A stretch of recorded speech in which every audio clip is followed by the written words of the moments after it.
Assalamualaikum warahmatullahi wabarakatuh. Balik lagi di Creative Channel.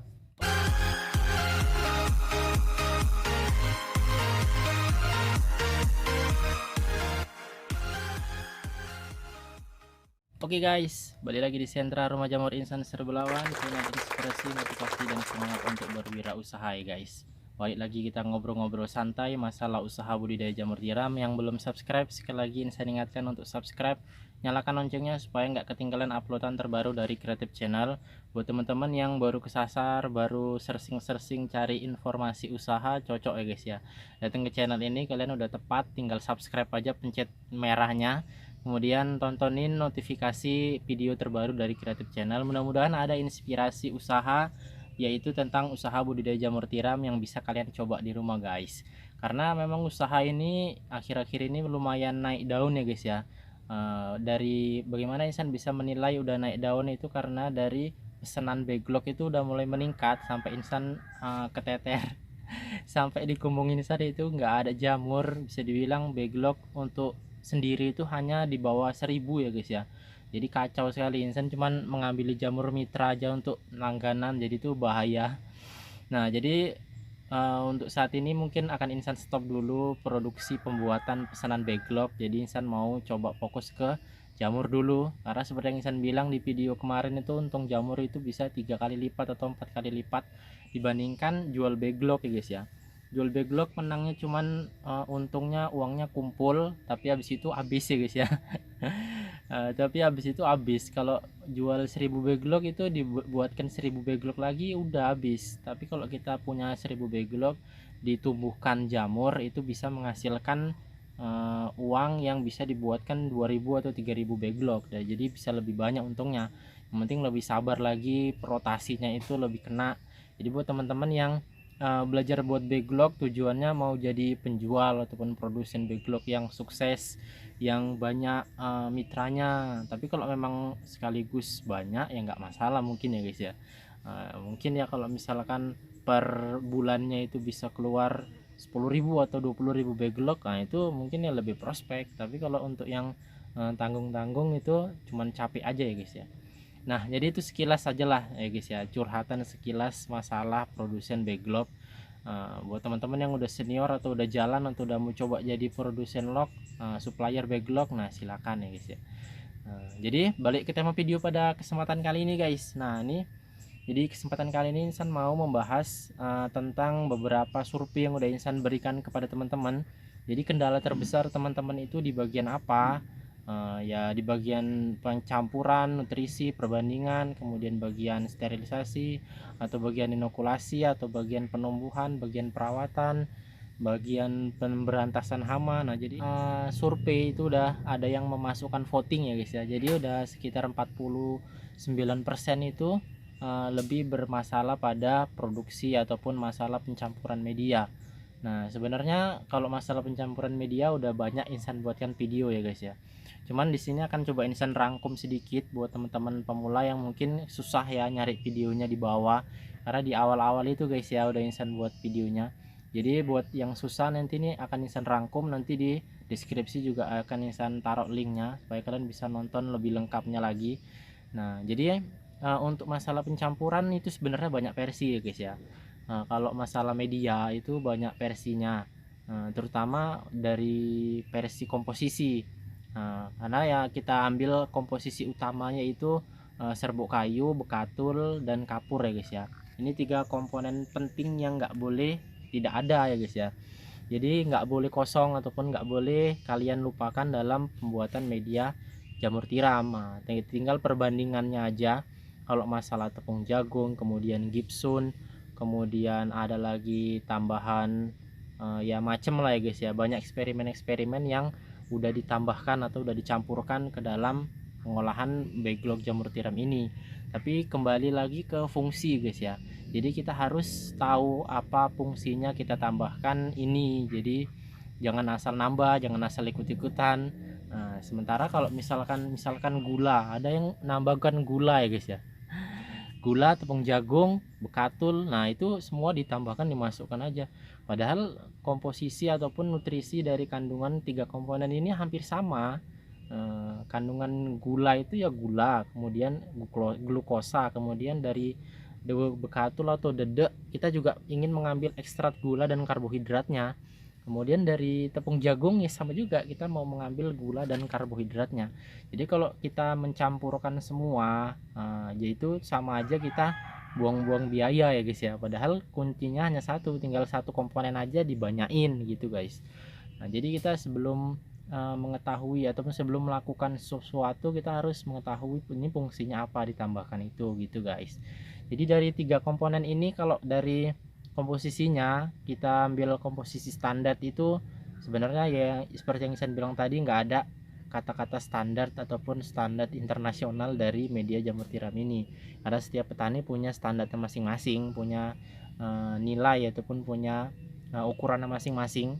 Nah jadi yang pertama kalau dari serbuk kayu 100 itu untuk mempermudah kalkulasi ya guys ya, kita buat perbandingan 100 kilo serbuk kayu kalau dari goni instan itu mungkin sekitar 5 atau 6 lah, 6 karung goni.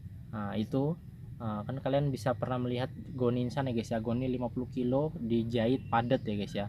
Nah itu mungkin sekitar 5 atau 6 goni itu 100 kilo. Kemudian yang kedua bekatulnya itu per 100 kilo itu instan pakai 15, kadang lebih ya guys ya.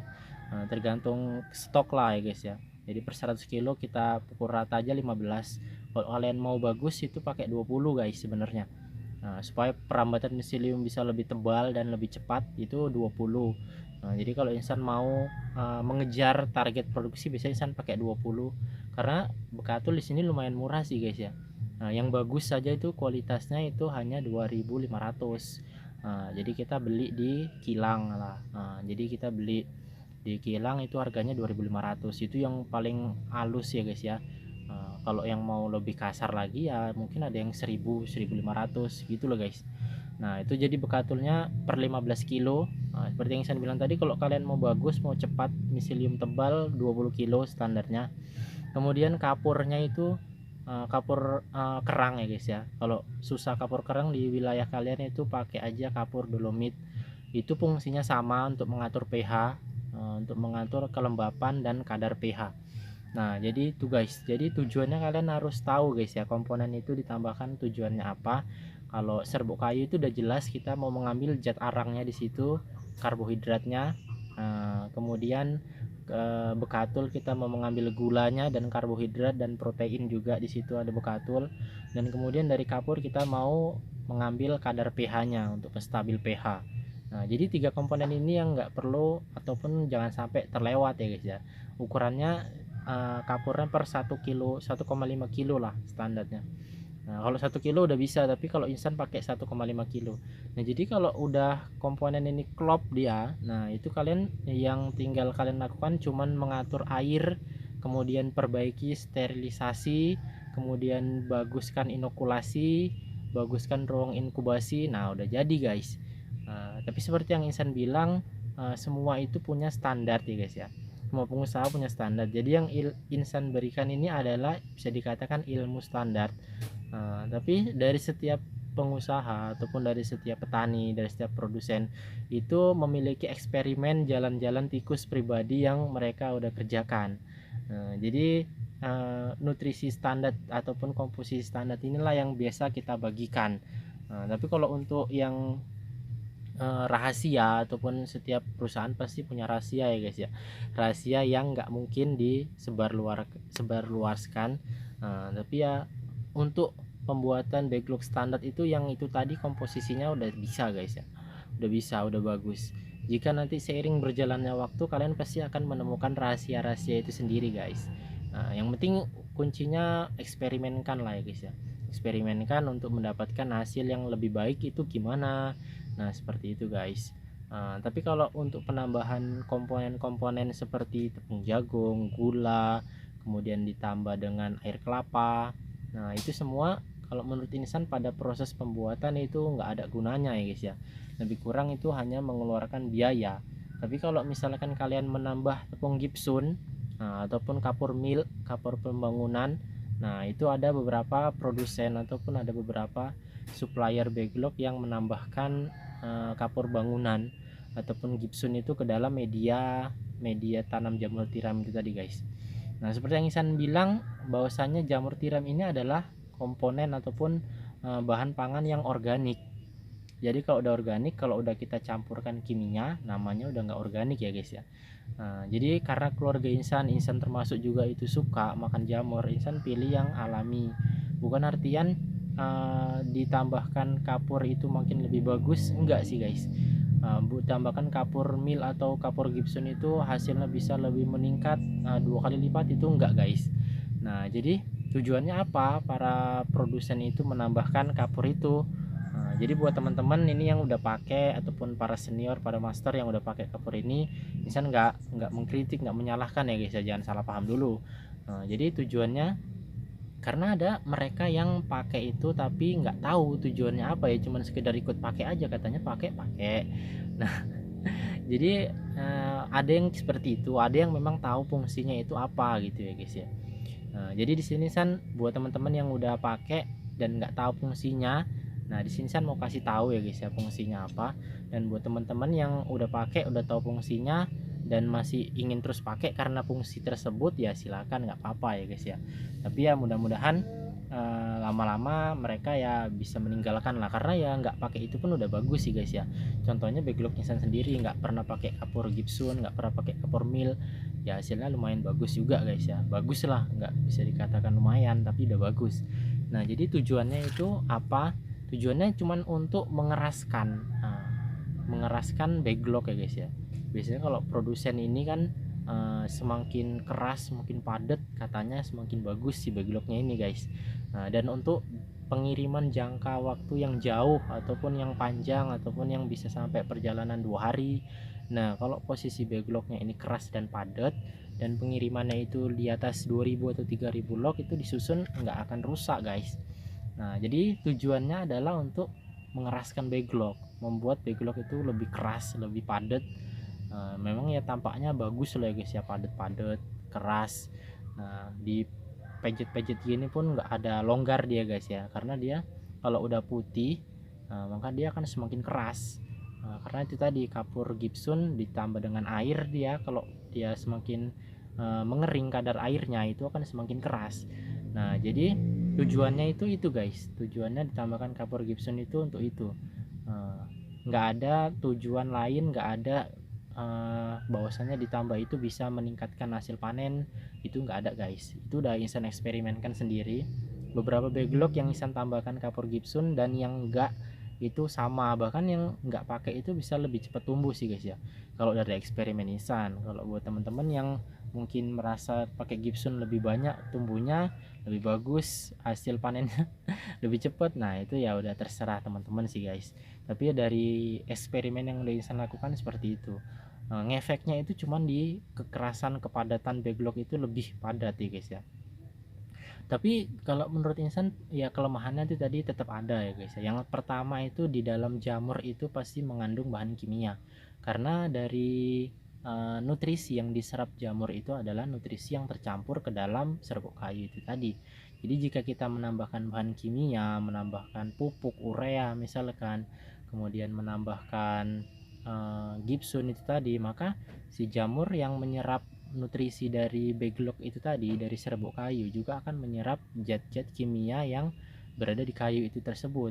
Nah jadi seperti itu guys logikanya. Dan saat jamurnya itu kita panen, kita olah, kita masak, secara otomatis walaupun sejumlahnya 0,000 sekian persen itu pasti akan ada masuk ke dalam diri kita.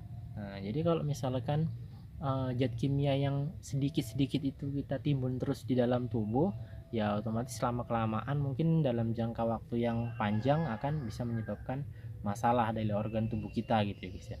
Nah jadi seperti itu. Jadi seperti teman-teman, buat teman-teman para subscriber Ihsan, buat yang pemula-pemula ataupun yang belum coba-coba menggunakan mil, itu selalu Ihsan rekomendasikan, selalu Ihsan sarankan untuk jangan coba ataupun jangan pakai. Bukan artian Ihsan nggak atau melarang teman-teman pakai ya guys ya, tapi itu lebih Ihsan sarankan untuk tidak pakai, karena jamur yang organik yang lebih alami itu lebih sehat. Dan buat teman-teman yang udah pakai dan mau tetap pakai karena ingin menjaga standar produksinya, ya nggak apa-apa guys. Ini buat teman-teman yang belum pakai aja ataupun yang udah pakai tapi gara-gara tahu dari video ini itu mengandung zat kimia jamurnya nantinya, nah mau ditinggalkan ya alhamdulillah ya guys ya, kita bantu menyehatkan para konsumen jamur kita, karena dari namanya jamur tiram ini adalah jamur organik ya, kalau bisa nggak ada bahan lain selain bahan organik yang kita tambahkan ke dalam media jamur tiram. Kalau dikatakan dolomit itu mengandung zat kimia, saya rasa enggak guys ya. Dolomit itu adalah bebatuan yang mengandung gamping, artinya batu gamping ya guys ya. Bukan batu gampingnya tapi batu yang mengandung gamping, yaitu batu dolomit. Itu yang dihancurkan langsung dimasukkan ke goni. Insan pernah lihat sih guys ya, pernah tahu pabriknya itu seperti apa. Nah, jadi memang asli dari bebatuan itu yang dihancurkan. Jadi menurut saya itu nggak ada zat kimianya. Jadi itu alami lah guys ya. Terlebih kalau kita dapat kapur kerang. Kapur kerang itu lebih dari tepung cangkang kerang itu ya guys ya, tepung dari kerang yang dibakar, dilebur, kemudian dihaluskan, itu dia menjadi kapur. Nah itu dia kapur kerang guys ya, itu yang lebih bagus sih, jamurnya bisa putih kali guys ya, cantik. Jadi kalau buat teman-teman ada, lebih bagus pakai kapur kerang, tapi kalau nggak ada pakai dolomit juga bisa guys. Nah jadi mungkin itu dulu guys ya. Nah, nanti untuk tutorialnya ada Insan letakkan link di deskripsi, nanti bisa tonton di situ. Jadi lebih lengkap. Di sini saya cuma menjabarkan aja. Pesannya adalah kalau kalian menambahkan sesuatu dalam media jamur tiram itu kalian harus tahu fungsinya dulu, manfaatnya. Kalau kita tambah ini gimana ya hasilnya, tambah ini apa ya kandungannya, apakah ada ngefek atau enggak di jamur. Nah jadi harus kita tahu dulu guys, baru kita lakukan. Nah, jadi mungkin itu dulu guys ngobrol nggak pentingnya, ini udah cukup panjang lebar. Kalau ada yang mau ditanyakan ataupun mau didiskusikan, tulis di kolom komentar di bawah. Kita jumpa di video berikutnya. Lebih dan kurang mohon maaf. Assalamualaikum warahmatullahi wabarakatuh.